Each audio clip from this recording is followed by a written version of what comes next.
I was just a maid, invisible to the people I served. But one afternoon, my boss, billionaire hotel owner Richard Klein, dragged me into the lobby in front of guests and staff. He called me a thief, fired me on the spot, and tossed my week's pay onto the floor like I was trash. I didn't steal anything, but I did take something from him, his empire. My name is Clara Vega. For 5 years, I worked at the luxurious Meridian Hotel, polishing marble floors and cleaning penthouse suites I could never afford to stay in. I knew every secret passage, every whisper between rich guests, every hidden safe. And I knew Richard Klein, the man who owned it all. To him, I wasn't a person. I was the help. One Thursday afternoon, I was cleaning room 1703 when a guest's wallet went missing. Hours later, Richard stormed into the staff lounge. "There's a thief among us," he barked. His cold eyes landed on me. "Check her bag." They did. Inside was the missing wallet. I froze. I had never seen it before. "Thieves don't belong here," Richard said, his voice dripping with venom. "You're fired."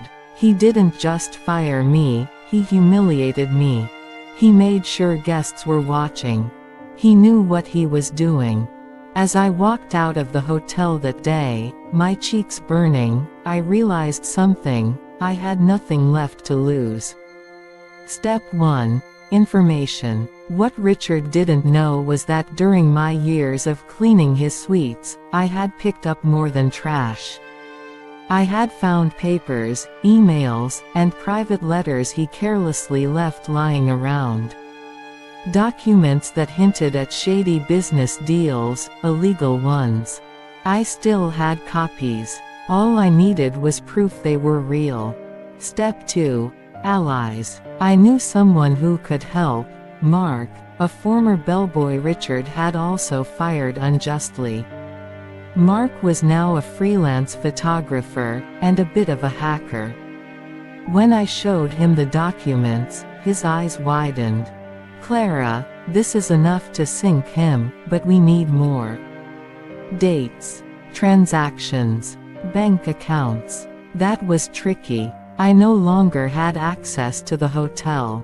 But I knew someone who did: my friend Lena, a housekeeper still working there. Step 3. The break-in. Through Lena, I learned Richard would be hosting an exclusive, investors' dinner, in the penthouse next Friday. That meant all his confidential files, contracts, laptops, would be there. On the night of the dinner, I disguised myself as catering staff. My heart pounded as I walked through the lobby, tray in hand, no one suspecting a thing.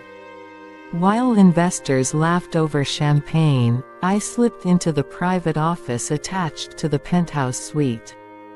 In 5 minutes, I copied everything from Richard's laptop: emails proving tax fraud, money laundering, and bribery. Before leaving, I placed the wallet, the same one he had accused me of stealing, on his desk.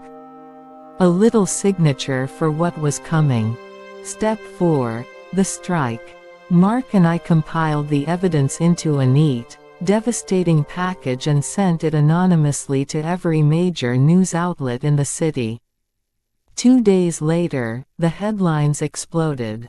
Hotel tycoon Richard Klein accused of multi-million-dollar fraud. His face was plastered everywhere. The investors withdrew. Authorities froze his accounts. The Meridian Hotel closed for internal restructuring. Step 5. The twist. But here's the part no one knows. While Richard was busy with lawyers, I quietly approached the bank that now controlled the foreclosed Meridian.